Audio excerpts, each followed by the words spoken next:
My family and I have pet chickens. They live in a hutch about 50 meters away from the house. I don't mind them. They're fun and friendly. The only thing I dislike about them is having to lock them up before going to bed. You have to go out with a torch in the pitch dark and walk through a gate into a separate part of the garden. There happens to be a small shed just big enough for a lawnmower to fit in sitting on the opposite side of the fence. If you walk straight through the gate and keep going into that section of the garden, the shed would be behind you. It's like a blind spot. Because I listen to so many horror stories on YouTube, my dark mind always assumes the worst. And when I walk past the shed, I always think someone's behind me, waiting. I also have a habit of talking to myself. Like, if something's bothering me, I will talk about it loud, as if someone's listening.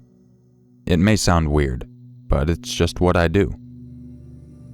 One particular night, I was doing the usual routine of locking up the chickens. Earlier that day, I had been having some friendship drama, so I was talking to myself about it. I had just passed the shed upon my return when my dog started growling. At first, I thought she was growling at me. Then I realized her eyes were directed right at me. My whole body just froze. My dog has never made a noise like this before. It sounded like boiling water in a kettle. I managed to get my stiff body to turn around, and as I did, my heart stopped fucking beating. There was a man emerging from the shed. He was tall, thin, and holding a big rock in his right hand. My body went into flight mode. I dropped the flashlight and bolted for the front door of my house. I don't know why he didn't just get me. He could have easily outrun me. In that moment, I thought I was done for. As soon as I was inside, I slammed the door shut and locked it. My dog is a wuss, so of course she followed me in. My mother and my 2 younger siblings looked confused as they just stared at me, so I filled them in. My mother called the police, and the 4 of us huddled on the couch just watching the glass door. We didn't see him again until the police arrived. They found him crouched in the shed, along with the rock which had dried blood on it. I don't know whose blood it was. When the police took him in, he confirmed that he had been watching me lock the chickens in from the shed that night, and the only reason he didn't attack was that I seemed to be talking to someone.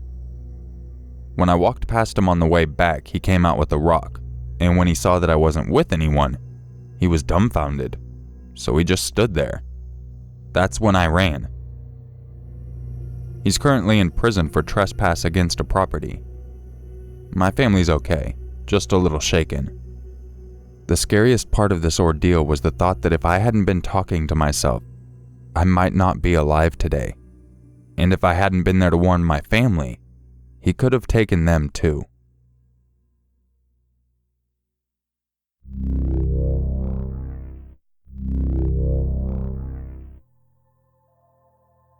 I'm here to share an encounter I had yesterday while riding the tramway, I think Americans call it a trolley bus, back to my flat. I live in a town called Roubaix, close to Lille, in France. The city is infamous for its crime rate, the kind of crime taking place there, and the fact that police are not welcome. It was around 8 p.m. when I went to the tram station. Here the tramway is safer than the tube. I hopped in the wagon and immediately saw that I may have made the wrong choice. An obviously drunk guy was shouting at a guy, who after some time just got off the wagon. I kept listening to my music, not wanting to draw unwanted attention to me, and looked in front of me. At some point, I looked around and crossed the drunken gaze of the first guy. We locked eyes, and the guy started walking towards me. At this point, the doors were closed, leaving me no escape. He started telling me things like, "What's your problem, fucker? Why you looking at me?" and other nonsense that kind of guy says. I knew I had to keep calm, so I answered calmly, thinking that maybe this would calm him down too. I didn't even look at him directly. But of course, it seemed to infuriate him even more.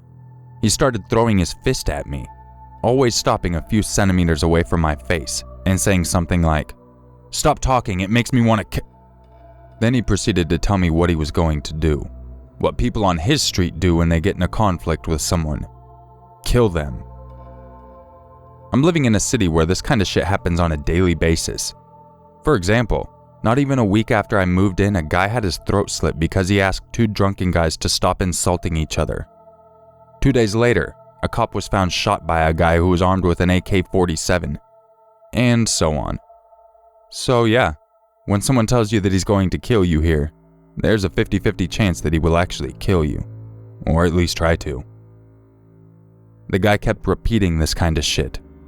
Fortunately, there was a lot of people around us, and even though no one did anything, a little girl and her mother in the front of the bus seemed to calm him down every time he looked at her. But every good thing eventually ends, and everyone in my wagon got off, so I was left alone with him. I went in the second wagon, thinking that maybe, just maybe, he would drop it.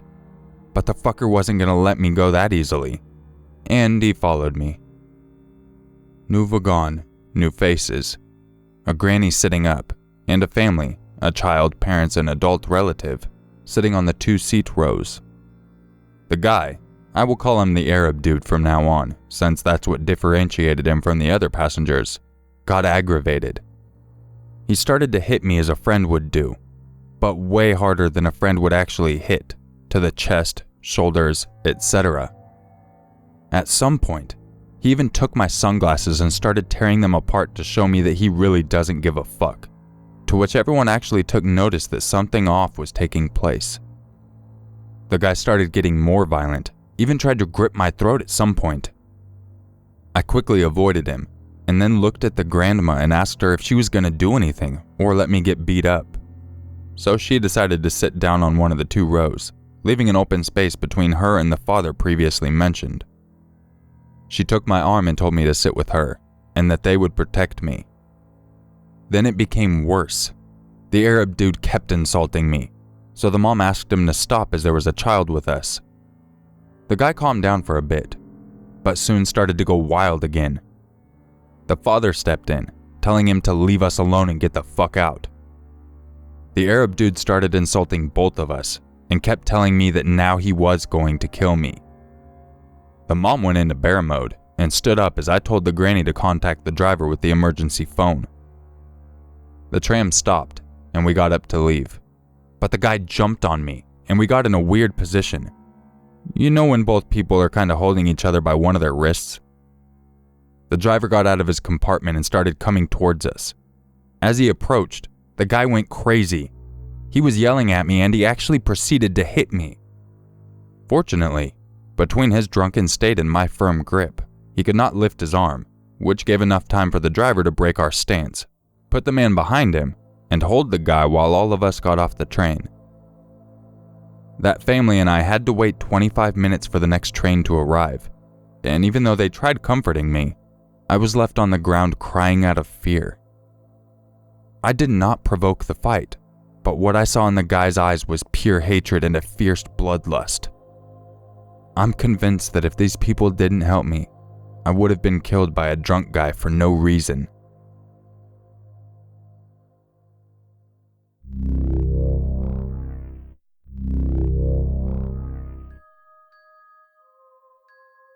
If you enjoyed this video, don't forget to leave a like, subscribe, and share it with your friends. If you would like a chance to have your story featured in an upcoming video, make sure you email it to yourmaker6260@gmail.com. And if you would like to gain early access to all of my content, as well as some other cool perks, make sure you go check out my Patreon page. It's a cool way for you guys to help support the channel as well as get some cool perks. I appreciate you watching this video, and I'll catch you in the next one. And just remember, it's always scarier if it's true.